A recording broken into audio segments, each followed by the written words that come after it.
राम जय छठी मैया। आप लोगों ने तारक मेहता का उल्टा चश्मा एक धारावाहिक जो है जो सोनी सब पे आती है वो आप सब ने देखा ही होगा। बहुत ही मनोरंजक और बहुत ही सामाजिक मुद्दों पे मतलब आधारित है वो, जिसमें बहुत सारे हंसी मजाक से लेके बहुत सारी ऐसी चीज़ें दिखाई जाती है जो हमारे आम तौर की ज़िंदगी में जो है हम उपयोग करते हैं, वो सारी चीज़ें दिखाई जाती हैं। उसमें कैसे दिखाया जाता है कि एक सोसाइटी रहती है, एक समाज रहता है जिसमें अलग अलग जगह से आए हुए लोग रहते हैं, भाईचारे से रहते हैं और भी परंपरा मनाए जाते हैं। हर एक कास्ट के लोग रहते हैं, हर एक जाति के जो है लोग रहते हैं वहाँ पे, हर एक धर्म के लोग रहते हैं और आपस में किस तरीके से प्रेम भाव और समानता के साथ रहते हैं। थोड़ी सी नोक-झोंक भी होती है और बहुत सारी ऐसी चीज़ें होती हैं जो हमारी आम तौर की ज़िंदगी पे होती है, वो सारी चीज़ें उसमें दिखाई जाती हैं। परंतु बहुत लोगों ने इस पे ध्यान दिया भी होगा, बहुत लोगों ने ध्यान नहीं भी दिया होगा कि उसमें क्या-क्या दिखाया जा रहा है। हम सब देखते हैं कि हाँ, एक मनोरंजन है, एक मनोरंजन धारावाहिक है, उसमें ये दिखाया जाता है, ठीक है, हो गया, बस उतना ही। परंतु उसमें ऐसी-ऐसी चीज़ें दिखाई जाती हैं, जो अगर हम ध्यान से देखेंगे तो हमारी असली ज़िंदगी पे आधारित है। जिसमें अभी आपने देखा होगा कि महाराष्ट्र में भाषा विवाद बहुत ही गंभीर मुद्दा रहता है। उस तरीके की चीज़ें भी उसमें दिखाई गई हैं और भी अनेकों ऐसी चीज़ें हैं जो हमारी आम तौर की ज़िंदगी में दिखाई जाती हैं। वैसी अभी एक ऐसी समस्या चल रही है, जाति आधारित जो है वो समस्या चल रही है। सरकार जो है ये सिर्फ अपनी रोटी सेकने में लगी रहती है।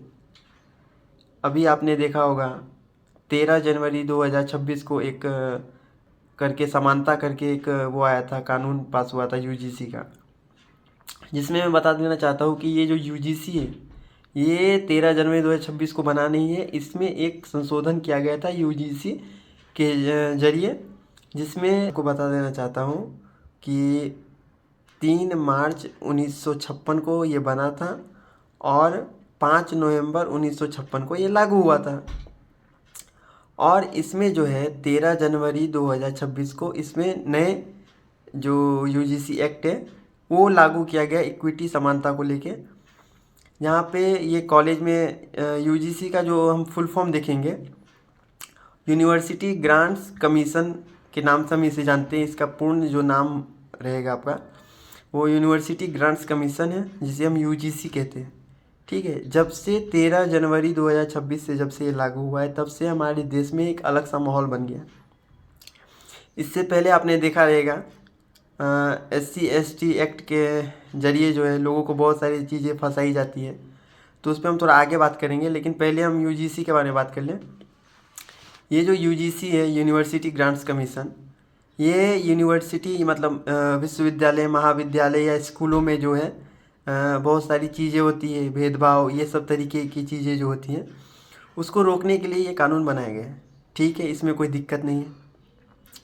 लेकिन आप बात ये करिए कि जिस विश्वविद्यालय में या जिस महाविद्यालय में जिस स्कूल में हम पढ़ते हैं, अलग अलग जाति के लोग, अलग अलग धर्म के लोग, उसमें शिक्षा का मंदिर माना गया है। यहाँ पे मंदिर में भेदभाव नहीं होता है, वैसा ही ये शिक्षा का मंदिर है जहाँ पे किसी तरीके का भेदभाव नहीं होता है। अगर इस चीज़ का भेदभाव अगर कोई ऐसी चीज़ें करता है, किसी को जाति आधारित जो है टीका टिप्पणी करता है, ये चीज़ बहुत ही गलत चीज़ है, इस पर रोक लगना चाहिए। लेकिन इसका जो है गलत इस्तेमाल भी नहीं होना चाहिए। जैसे बहुत सारे नेता लोग जो है अपनी रोटी सेकने में इसका गलत इस्तेमाल करते हैं। इसका गलत आगे इस्तेमाल हो भी सकता है और हुआ भी है भूतपूर्व में, जिसमें मैं बताऊंगा आगे कैसे हुआ है, क्यों हुआ है। इस यूजीसी के बिल में जो संशोधन हुआ है ये इस प्रकार से हुआ है कि एक को इन्होंने दोषी ठहरा दिया है और एक वर्ग को जो है जिन पर शोषण हुआ है उसको ठहरा दिया गया है। इसमें देखिए, शोषण की जहाँ तक बात आती है वो किसी पे भी हो सकता है, ज़्यादा उन लोगों पे होता है जो गरीब तबके के हैं। गरीब तबके में आज के समय में ऐसा नहीं देखा जा सकता कि सिर्फ जो नीचे मतलब जाति के लोग हैं या जो बैकवर्ड क्लास के लोग हैं वही होते हैं। इसमें सामान्य वर्ग के लोग भी होते हैं ब्राह्मण के बच्चे भी होते हैं, राजपूत के बच्चे भी होते हैं, बनिए के बच्चे भी होते हैं, ये सब लोगों के बच्चे भी होते हैं। जिसमें अगर आप कोई कानून, समानता का कानून ला रहे, अगर किसी महाविद्यालय, विश्वविद्यालय या कोई भी स्कूल में इस तरीके की चीज़ें ला रहे, तो आप सबके लिए लाइए ना। एक वर्ग को दोषी ठहरा दिया, दूसरे वर्ग को मासूम बता दिया, और इसमें ऐसी बहुत सारी चीज़ें घटना हुई है। पहली तो ये कि ये समानता का किसी प्रकार से वो नहीं है, और उसके बाद सामान्य वर्ग के लोगों ने जो है, छात्रों ने इसका विरोध प्रदर्शन किया। और आप ये इस वीडियो में देख सकते हैं किस तरीके से मतलब विरोध प्रदर्शन हो रहा है। बहुत सामान्य तरीके से विरोध प्रदर्शन हो रहा है, कोई चीज़ों की हानि नहीं पहुंचाई गई है, कोई चीज़ों की जो है वो नुकसान नहीं हुआ है। देश में बहुत ही समानता के साथ और बहुत ही सभ्य तरीके से जो है विरोध प्रदर्शन हुआ है, जिसमें कोई भी ऐसी चीज़ें नहीं हुई हैं जिसमें किसी को बुरी लगे, ना किसी को जाति आधारित बोला गया है, ना किसी को किसी पे टीका टिप्पणी हुई है। बस इस चीज़ के लिए हुई है कि अगर आप किसी पे समानता का अधिकार लाते हो, किसी विश्वविद्यालय में अगर ये एक्ट पास हुआ है, तो उस तरीके से आप सभी को समानता का अधिकार दो ना। किसी एक वर्ग को आप सामान्य बता दोगे, दूसरे वर्ग को मुस्लिम बता दोगे, ये सब चीजें नहीं होनी चाहिए। योगी आदित्यनाथ भी सवर्ण समाज से आते हैं, महंत हैं, लेकिन उनके द्वारा भी एक भी बयान नहीं है, जो कि उनकी पूरी राजनीति सवर्ण से है। अरे वो तो भैया मुख्यमंत्री के पद पर हैं। शर्म तो मुझे इस बात पर आ रही, जो बूथ अध्यक्ष है, मंडल अध्यक्ष है, जब उनके मुंह से बात नहीं निकल रही है तो मुख्यमंत्री का तो बड़ा कुर्सी होता है, ठीक है, लेकिन किसी की आवाज निकले या ना निकले, आज आपके सामने सर्वेश पांडे की आवाज नहीं, सवर्णों की आवाज है। मैंने अपने खून से लेटर प्रधानमंत्री को लिखा है, ये सौड़ों की आवाज है जो सोच रहे हैं कि लीपापोती करने से सुधर जाएगा। उनको पता चलेगा 27 और 29 के चुनाव में कि क्या हुआ है परिणाम। जो है वो लेफ्टिस्ट का जो गढ़ माना गया है, जिसमें हमारे विपक्षी दलों के जो कुछ छात्र ऐसे हैं जो देश को विभाजित करना चाहते हैं, हर एक तरीके से, हर एक जो उनसे हो पाए, हर एक तरीके से वो चाहते कि देश विभाजित हो जाए, जाति आधारित या धर्म, कोई भी मुद्दा ऐसा नहीं छोड़ते जिस पे विनाश हो। तो आप ये भी वीडियो देख सकते हैं किस तरीके से जेएनयू में हो रहा है विरोध प्रदर्शन, जिसमें जो लेफ्टिस्ट की जो अध्यक्ष है, अभी छात्र अध्यक्ष बनी है, ये जो अदिति मिश्रा है, पता नहीं इनके जो खून में किसका अंश दौड़ रहा है वो पता नहीं चल रहा है, लेकिन ये जो जेएनयू की छात्र संघ अध्यक्ष हैं लेफ्टिस्ट पार्टी की, ये किस तरीके से विरोध प्रदर्शन कर रही है आप लोग देखिए ज़रा। तिलक तराजू और तलवार, इनको मारो जूते चाय, ये किस तरीके के नारे हैं मुझे बताइए।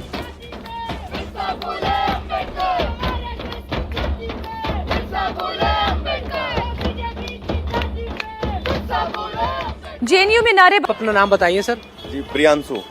अच्छा प्रियांशु, कल हम देख रहे हैं कि जो लेफ्ट से जुड़े हुए छात्र संगठन है उनकी तरफ से नारेबाजी हुई, कई आपत्तिजनक नारे लगाए गए, आपको क्या जानकारी मिल पाई, क्या चीजें कल शाम के समय हुई थी? कल इन्होंने पहले तो जो सुप्रीम कोर्ट का जजमेंट आया उसके खिलाफ इन लोगों ने अपना एक भीड़ गैदर करी। भीड़ गैदर करने के बाद ये जैसा कि पिछले कई टाइम से करते आ रहे हैं, ये किसी भी टॉपिक को लेकर के लोगों को गैदर करते हैं और उसके बाद इनका आफ्टर ऑल नारेबाजी होती है बीजेपी के खिलाफ, आरएसएस के खिलाफ, मोदी योगी, और उसमें ये कुछ अन्य जो इनके नक्सली पहले के कॉमरेड्स रहे हैं उन कॉमरेड्स को जिंदाबाद के नारे लगाते हैं। तो सेम उसी प्रकरण में कल भी इन्होंने वही किया। कल इन्होंने बीजेपी मुर्दाबाद और बीजेपी हो बर्बाद, आरएसएस हो बर्बाद, साथ ही विद्यार्थी परिषद के खिलाफ भी इन्होंने नारे लगाए। अभी कुछ आप लोगों ने कोई शिकायत दी है यूनिवर्सिटी प्रशासन को? एबीवीपी आप कह रहे हैं कि आपत्तिजनक की बात है, ये कुछ आप लोग को इस सिलसिले में आगे कुछ कर रहे हैं? नहीं, देखिए, जैसा कि लोकतंत्र में आपको आजादी मिल जाती है तो वो लोकतंत्र की आड़ लेके छुप जाते हैं, लेकिन लोकतंत्र हमें बोलने की आजादी देता है। इसका मतलब लोकतंत्र हमें किसी के खिलाफ नफरत फैलाने का लाइसेंस तो नहीं दे देता। तो हमें अगर लोकतंत्र आजादी दे रहा है तो हम लोकतंत्र में कुछ बातें बोलते हैं तो हमें लोकतांत्रिक शब्दों की मर्यादा का भी पालन करना चाहिए साथ ही साथ, जो ये नहीं करता। ये किस तरीके का व्यवहार है? जिस तरीके से आपने देखा कि सामान्य वर्ग जो है वो कितनी शांतिपूर्ण तरीके से वो अपना विरोध प्रदर्शन कर रहे हैं, और दूसरी तरफ ये देख लीजिए जहाँ पे ये अदिति मिश्रा होके इनके अंदर एक ब्राह्मण का खून दौड़ रहा है, लेकिन फिर भी पता नहीं ब्राह्मण का खून दौड़ भी रहा है कि नहीं दौड़ रहा है। और आप इस वीडियो के माध्यम से देख सकते हैं किस तरीके से नारे लगाए जा रहे हैं। अब आप ही बताइए कि आप विरोध प्रदर्शन कर रहे हैं कि किसी जाति पे टीका टिप्पणी कर रहे हैं।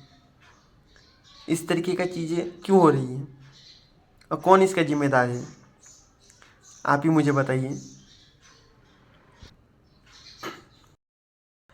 आप सबने ये वीडियो देख ही लिया होगा, अदिति मिश्रा किस तरीके से विरोध प्रदर्शन कर रही है, किस तरीके से जातिवाद नारे लगाई जा रही है। ब्राह्मण भारत छोड़ो, सवर्ण भारत छोड़ो, क्षत्रिय भारत छोड़ो, बनिया भारत छोड़ो, इस तरीके के नारे के साथ संबोधित हो रहा है। और दूसरी तरफ बता देना चाहता हूँ कि ये अब रद्द हो चुका है। ये बिल जो है हमारे जो न्यायाधीश महोदय हैं उन्होंने ये रद्द कर दिया है। जब ये न्यायाधीश महोदय के पास पहुंचा ये न्यायाधीश महोदय ने तो उन्होंने एक ही चीज़ कहा है कि ये जो जिस तरीके का बिल निकला है ये भविष्य में जो है ये जाति आधारित मुद्दा बन सकता है और ये एक पक्ष को जो है शोषित वंचित रखा गया है और एक वर्ग को जो है मुजरिम करार दिया गया है और इसका भविष्य में बहुत ही गलत इस्तेमाल किया जा सकता है। इसके लिए 2012 के नियमानुसार एक कानून चलेगा। यूजीसी का जो एक्ट है यूनिवर्सिटी ग्रांट्स कमीशन, वो 2012 के अनुसार ही चलेगा। अभी नए नियम में जब तक संशोधन ना हो, जब तक सामान्य ना हो, तब तक उन्हीं नियमों का पालन किया जाएगा।